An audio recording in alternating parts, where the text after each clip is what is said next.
जब आप कुछ लिफ्ट करते हैं या दौड़ते हैं या सिंपली खड़े होते हैं तो इसके पीछे एक इनक्रेडिबल सिस्टम काम कर रहा होता है आपकी बॉडी के अंदर। वो सिस्टम है स्केलेटल मसल्स। लेकिन कैसे ये वर्क करते हैं फिजियोलॉजिकल लेवल पर, आज हम बात करेंगे स्केलेटल मसल फिजियोलॉजी के बारे में। कैसे मसल्स कॉन्ट्रैक्ट करते हैं, एनर्जी प्रोड्यूस करते हैं और कैसे ये बॉडी को पावर देते हैं। सबसे पहले स्केलेटल मसल्स का बेसिक स्ट्रक्चर देखते हैं। ये मसल्स बने होते हैं बंडल्स ऑफ मसल फाइबर से जो कंटेन करते हैं स्मॉल यूनिट्स जिसे मायोफिब्रिल्स कहते हैं। मायोफिब्रिल्स के अंदर होती हैं और स्मॉलर यूनिट्स जिसे सार्कोमियर्स कहते हैं जो मसल कॉन्ट्रैक्शन की बेसिक यूनिट होती है। और यही असली मैजिक होता है। मसल कॉन्ट्रैक्शन का प्रोसेस एक्सप्लेन करने के लिए पहले बात करते हैं स्लाइडिंग फिलामेंट थ्योरी की। सार्कोमियर के अंदर दो इंपॉर्टेंट प्रोटीन्स होते हैं, एक्टिन और मायोसिन। जब आपको मूव करना होता है आपका ब्रेन एक सिग्नल सेंड करता है नर्व्स के थ्रू मसल फाइबर्स को। ये सिग्नल रिलीज करता है कैल्शियम आयंस को मसल के अंदर, जो ट्रिगर करता है मायोसिन को ग्रैब करने के लिए एक्टिन फिलामेंट्स को। ये एक्शन एक्टिन और मायोसिन फिलामेंट्स को एक दूसरे के ऊपर स्लाइड करने देता है, जो कॉज करता है सार्कोमियर को शॉर्टन होने में, जिसका रिजल्ट होता है मसल कॉन्ट्रैक्शन। जब सार्कोमियर शॉर्टन होते हैं तो पूरा मसल कॉन्ट्रैक्ट करता है, जिसकी वजह से मूवमेंट होता है।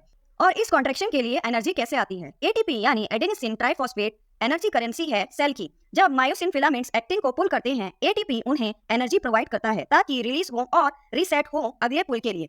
बिना एटीपी के मसल कॉन्ट्रैक्शन इम्पॉसिबल होता है। स्केलेटल मसल्स डिफरेंट टाइप की कॉन्ट्रैक्शन करते हैं मूवमेंट के बेसिस पर। कॉन्सेंट्रिक कॉन्ट्रैक्शन तब होता है जब मसल शॉर्टन होते हैं मूवमेंट के टाइम, जैसे जब आप एक डंबल कर्ल करते हैं। इसेंट्रिक कॉन्ट्रैक्शन तब होता है जब मसल लेंथन होते हैं टेंशन के अंडर, जैसे जब आप स्लोली डंबल को लोअर करते हैं। और आइसोमेट्रिक कॉन्ट्रैक्शन तब होता है जब मसल कॉन्ट्रैक्ट तो करते हैं लेकिन बिना लेंथ चेंज किए, जैसे प्लैंक होल्ड करते टाइम। मसल कॉन्ट्रैक्शन को इनिशिएट करने के लिए आपके ब्रेन से सिग्नल्स ट्रेवल करते हैं मोटर न्यूरॉन्स के थ्रू, जो अटैच होते हैं मसल फाइबर से। मोटर यूनिट का मतलब होता है एक मोटर यूनिट और सारे मसल फाइबर्स जो उस मोटर यूनिट के कंट्रोल में होते हैं। जैसे जैसे आपको ज्यादा फोर्स चाहिए होती है, आपकी बॉडी ज्यादा मोटर यूनिट्स को एक्टिवेट करती है, जो स्ट्रॉन्गर मसल कॉन्ट्रैक्शन के लिए काम करते हैं। लेकिन मसल कॉन्ट्रैक्शन एक एंडलेस प्रोसेस नहीं है। कंटिन्यूअस एक्टिविटी के बाद मसल फटीग होना शुरू हो जाते हैं। इसका रीजन होता है ATP depletion, lactic acid buildup और lack of oxygen muscle fibres में। जब फटीग होते हैं आपकी बॉडी रिक्वायर करती है रिकवरी टाइम, एटीपी स्टोर्स को रिप्लेनिश के लिए, लैक्टिक एसिड को क्लियर आउट के लिए और कोई भी मसल डैमेज को रिपेयर करने के लिए। स्केलेटल मसल्स में दो मेन टाइप के फाइबर्स होते हैं, टाइप 1 स्लो ट्विच फाइबर्स और type 2 fast Twitch fibres. Type 1 fibres आपको एंड्योरेंस और स्टेमिना प्रोवाइड करते हैं और ये फटीग रेजिस्टेंट होते हैं, जैसे लॉन्ग डिस्टेंस रनिंग के टाइम। टाइप 2 फाइबर्स दूसरी तरफ ज्यादा क्विकली कॉन्ट्रैक्ट करते हैं और एक्सप्लोसिव मूवमेंट्स के लिए काम आते हैं, जैसे स्प्रिंटिंग या वेट लिफ्टिंग। लेकिन ये फाइबर्स फटीग जल्दी हो जाते हैं।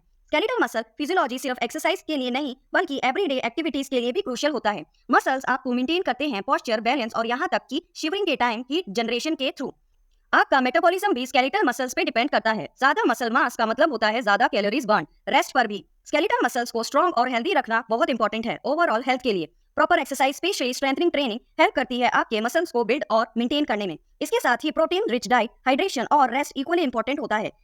याद रहे, मसल रिकवरी के बिना ग्रोथ पॉसिबल नहीं होती। अगर आपको ये वीडियो इन्फॉर्मेटिव लगी तो लाइक करें, शेयर करें और सब्सक्राइब करें।